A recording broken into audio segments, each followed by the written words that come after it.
Alvin என்ன கேள்வி?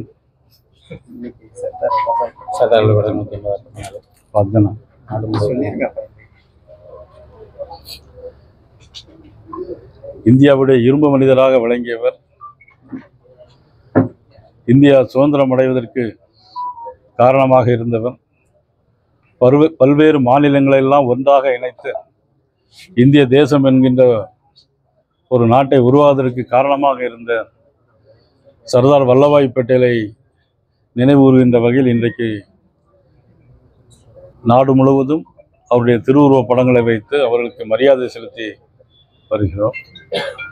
இரண்டாவது இரும்பு மனிதராக உள்துறை அமித்ஷா அவர்கள் ஏற்கனவே காஷ்மீருடைய தனி அந்தஸ்தெல்லாம் குறைத்து ஆர்டிகிள் 370 எடுத்து இன்னைக்கு சர்தார் வல்லபாய் பட்டேலுடைய மறு உருவமாக இன்னைக்கு உள்துறை அமைச்சரும் தேச பிதாவாக உலகெங்கும் வாழும் இந்தியர்களுக்கு ஒட்டுமொத்த தலைவனாக இந்தியாவின் பெருமையை உலகெங்கும் நிலைநிறுத்திய மாண்புமிகு பாரத பிரதமர் நரேந்திர மோடி அவர்கள் எல்லா தியாகிகளையும் நினைவு கூறுகின்ற ஒரு மிகப்பெரிய தலைவராக, மிகப்பெரிய கட்சியாக இன்னைக்கு பாரதிய ஜனதா கட்சி விளங்கி கொண்டிருக்கிறது.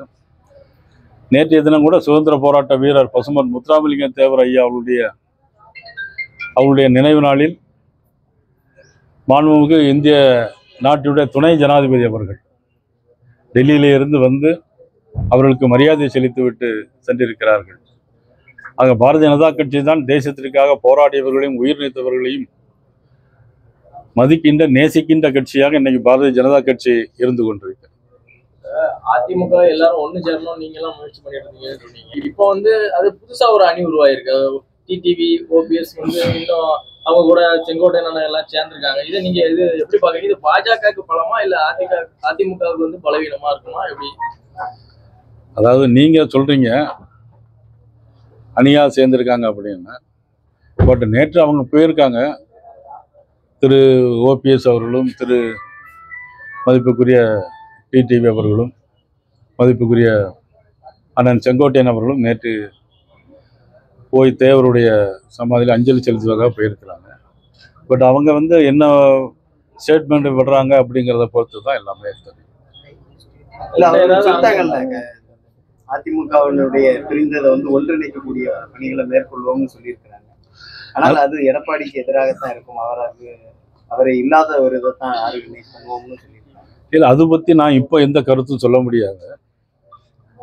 ஒன்றா இருக்க வேண்டுங்கிறது என்னுடைய விருப்பம் கூட. நான் ஆரம்ப காலத்திலிருந்து அதான் சொல்லிட்டு வர்றேன், இப்பவும் அதான் சொல்றேன். ஒன்றாக இருந்தால் அது ஒரு மகிழ்ச்சியான விஷயம்.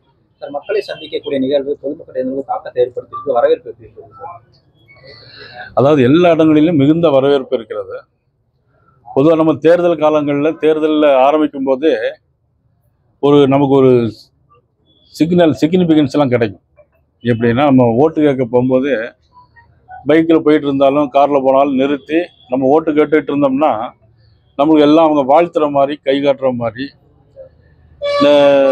ஒரு நல்ல ஒரு எதிர்பார்ப்போடு அவங்க இருக்கிறாங்க, ஆட்சி மாற்றத்தில் இருக்கிறாங்கிற உணர்வுலாம் காட்டுவாங்க.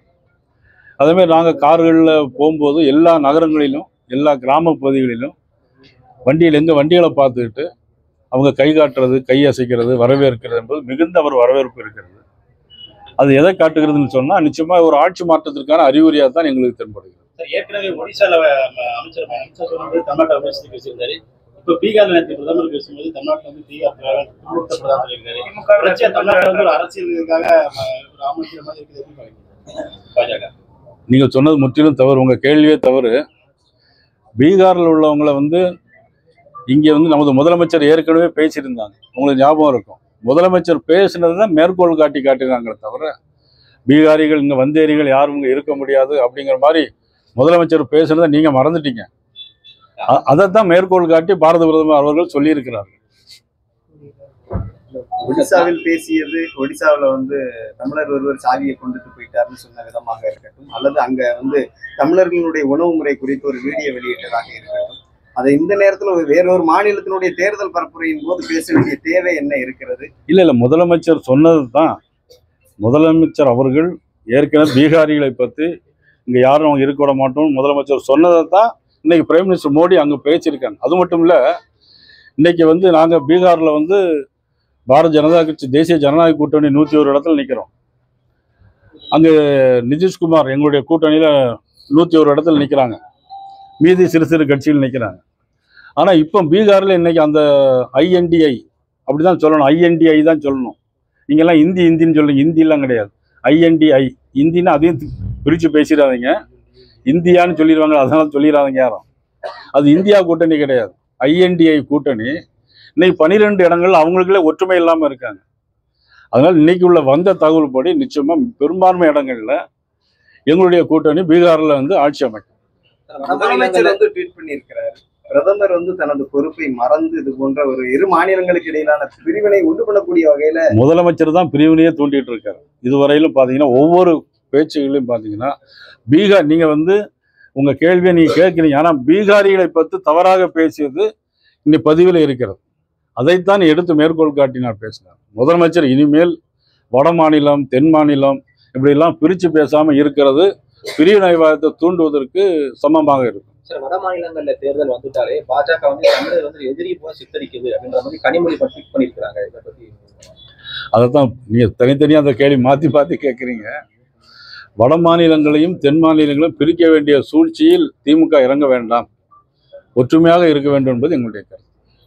வாக்காளர் சிறப்பு அந்த திருத்தத்தை எதிர்த்து வந்து முதல்வர் வந்து அனைத்து கட்சி கூட்டத்தை வந்து நடத்த போறாரு. அதுல நீங்க பங்கேற்பீங்களா? அதுல அவசியமே இல்லையே. நீங்க முதலமைச்சர் தெளிவா சொல்றேன், முதலமைச்சர் அவர்களுக்கு தோல்வி பயம் வந்திருக்கிறது. ஒவ்வொரு காலகட்டத்திலும் பொய்யையே சொல்லிட்டு இருக்கிறாங்க. பொது சிவில் சட்டம் அதை கொஞ்ச நாள் சொல்லிட்டு இருந்தாங்க.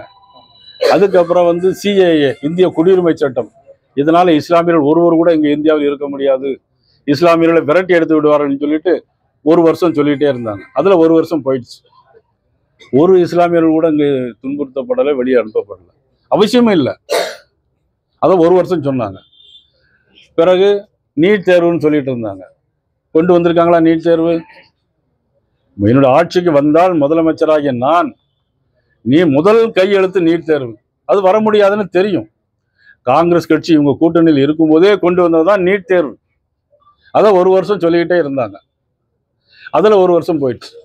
இப்போ சார் இதில் வந்து இன்னும் 6 மாதத்தை ஓட்டிட்டு தேர்தல் எப்படி ஓட்டிகிட்டே போகலான்னு நினைக்கிறாங்க. மகளிர் உரிமை தொகை 1000 ரூபா ஆட்சி பொறுப்பு ஏற்ற உடனே கொடுப்போன்னு சொன்னாங்க, கொடுத்தாங்களா? 2 வருஷம் கழிச்சு கொடுத்தாங்க. அப்படி கொடுக்கும்போது என்ன செஞ்சுருக்கணும்? அந்த 2 வருஷம் பேலன்ஸை சேர்த்து கொடுத்துருக்கணுமா, கொடுக்க வேண்டாமா ஆல்வின்?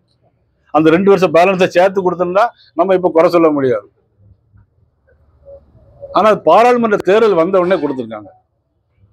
போன வருஷம் பொங்கலுக்கு 1000 ரூபா போனதோட கொடுக்கவே இல்லை, அதுக்கு முந்தின வருஷம் கொடுத்தாங்க. ஆனால் இந்த வருஷம் பொங்கலுக்கு ரூபா கொடுப்பாங்க. இந்த வருஷம் பொங்கலுக்கு 2000 ரூபாய் 5000 ரூபா கொடுப்பாங்க. இந்த ஆட்சி பொய் சொல்லுகிற ஆட்சி.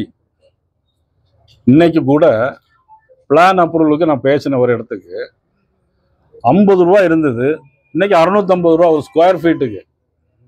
250 ரூபாயா இருந்தது, 3 மடங்கு கூடி.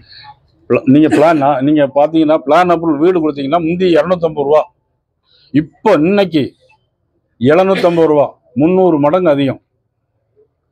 நீங்க வீடே கட்ட முடியாது நம்ம யாரும். இப்போ ஒரு 1000 ஸ்கொயர் வீடு கட்டணும்னா அவன் 50,000 ரூபாய் கட்ட வேண்டியிருக்கு. 1000 ஸ்கொயர் ஃபீட்ல வீடு கட்டணும்னா 50,000 எவ்வளவு வரும்? 65,000 ரூபா வரும். 15,000 கமர்ஷியல் பில்டிங்க்கு 26 லட்சம் ரூபா கட்டணும். 15,000 ஸ்கொயர் ஃபீட் கமர்ஷியல் கட்டணும்னா 26 லட்சம் ரூபா கட்டணும். இந்த ஆட்சியில் எங்க போய் நிற்கிறது? சொத்து வரி என்னாச்சு? ஆட்சி பொறுப்பேற்ற சொத்து வரி எவ்வளவு? சரி, மின் கட்டண உயர்வு 2 மாசம் வரைக்கும் நாங்கள் ரீடிங் எடுப்போம்னு சொன்னாங்க, செஞ்சாங்களா? சாரி, 1 மாசத்துக்கு கூட ரீடிங் எடுன்னு சொன்னாங்க. 2 மாசம் இருந்தத நாங்கள் ஆட்சி பொறுப்பேற்ற வந்த உடனே 1 மாசம் தான் ரீடிங் எடுப்போம் அப்படின்னு சொன்னாங்க. செஞ்சாங்களா? செய்யலையே. எதை செஞ்சிருக்காங்க? இவங்க சொன்னதை எதை செஞ்சிருக்காங்க? கடைசியில் இப்ப சாரை பிடிச்சிட்டு நிக்கிறாங்க. அந்த சார் எந்த சாருன்னு தெரியல. அண்ணா பல்கலைக்கழகத்துல சாரா, எல்லாம் அந்த சாராலும் சரி இந்த சாராலும் சரி, பயம் மொத்தத்துல இன்னைக்கு முதலமைச்சருக்கு பயத்துல இருக்கிறாங்க. சார், அமைச்சர் கே ஏ நேரு துறை நகராட்சி நிர்வாகத்துறையில மாபெரும் ஊழல் நடந்திருக்குது. காலி பணியிடம் நிரப்பது தலா 25 லட்சம் வரைக்கும் லஞ்சமானதா வந்து குற்றச்சாட்டு வந்திருக்குது. அது கூட 838 கோடி ரூபாய் ஊழல், 838 கோடி ரூபாய் ஊழல் அப்படின்னு சொல்றாங்க. அதெல்லாம் விசாரணை போது தான் தெரிய வரும். இல்ல அமலாக்கத்துறை அது குறித்து டிஜிபிக்கு கடிதமும் கூட எழுதியிருக்கிறதா சொல்லப்படுது. அப்படி தமிழக அரசு அமலாக்கத்துறை நேரடியாக அதுல தலையிட்டு அந்த விவகாரத்தை கையில் எடுத்து என்கொயரி பண்ணலாம் அல்லது ஏதாவது பண்ணலாம். இல்லை, எனக்கு அந்த ரூல்ஸ் எல்லாம் எனக்கு தெரியல. அது எப்படி ஆனால் ஊழல் நடந்திருக்குன்னு சொன்னாங்க. வேற சார், ஜாமீன்ல வெளிவர முடியாத அளவுக்கு தாவேகா பொதுச்செயலாளர் துஷாந்த் வழக்கு பதிவு செய்தும் தற்போது தமிழக அரசு கைது பண்ணாமல் எப்படி பார்க்குறது? அதாவது இந்த ஆட்சி பழி வாங்கக்கூடிய ஆட்சி. நான் ஏற்கனவே சட்டமன்றத்தில் பேசினேன். நீங்கள் ஆளுங்கட்சி ஒரு மீட்டிங் நடக்குன்னா எங்கே வேணாலும் நடத்தலாம், எப்படி வேணாலும் நடத்தலாம், எந்த இடத்துல நடத்தலாம். ஸ்கூலில் லீவ் விட்டுட்டு அடைச்சிட்டு நடத்தலாம். நடத்துனாங்களா இல்லையா? கவர்மெண்ட் பஸ்லாம் மாற்றி விட்டாங்களா? ஆமாம், கரூர் பஸ்லாம் ஸ்கூலில் அடைச்சிட்டு உள்ளூரில் முதல்வர் திட்டம், உங்களோடு முதல்வர், உங்களோடு நான், இந்த வார்த்தை ஜாலங்கள்ல தான் திமுக ஓடிக்கிட்டே இருக்கு தவிர வேற எந்த விதமான பயன்களும் மக்களுக்கு கிடையாது. மக்கள் சுமை தாங்க முடியாமல் இருக்கிறாங்க. எல்லா விலையும் உயர்ந்திருக்கு. ஆனால் ஒன்று மட்டும் உயராமல் அப்படியே இருக்கு. சமீபத்துல மத்திய உள்துறை அமைச்சர் அமித்ஷா அவர்கள் ஒரு நேர்காணல்ல தாவேகாவோடு கூட்டணி வைக்கப்படுமா அப்படிங்கிற கேள்விக்கு எந்த விதமான மறுப்பும் தெரிவிக்கல. ஆனால் இருக்கக்கூடிய கூட்டணி கட்சிகளோடு பேசி முடிவு எடுக்கப்படும் இருக்கிறாங்க. ஆனால் தாவேகாவோடு பாஜக கூட்டணி நெருக்கத்தை நோக்கி பயணிச்சுட்டு இருக்குதான். அதாவது தேர்தல் காலங்களில் எப்படி வேணாலும் நடக்கலாம். நிரந்தர நண்பர்களும் இல்லை, நிரந்தர பகைவர்களும் இல்லை. நீங்க அதை நோக்கி பயணிச்சுட்டு இருக்கீங்க, நெருக்கமா இருக்குதா? நாங்க வெற்றியை நோக்கி பயணிச்சுட்டு இருக்கோம். 2026 நெல்லை வந்திருக்காரு, 1000 கோடிக்கு நலத்திட்ட கொடுத்திருக்காரு, ரெடி பண்ணிருக்காரு. அது அறிவிப்போட இருக்கும். சீக்கிரம்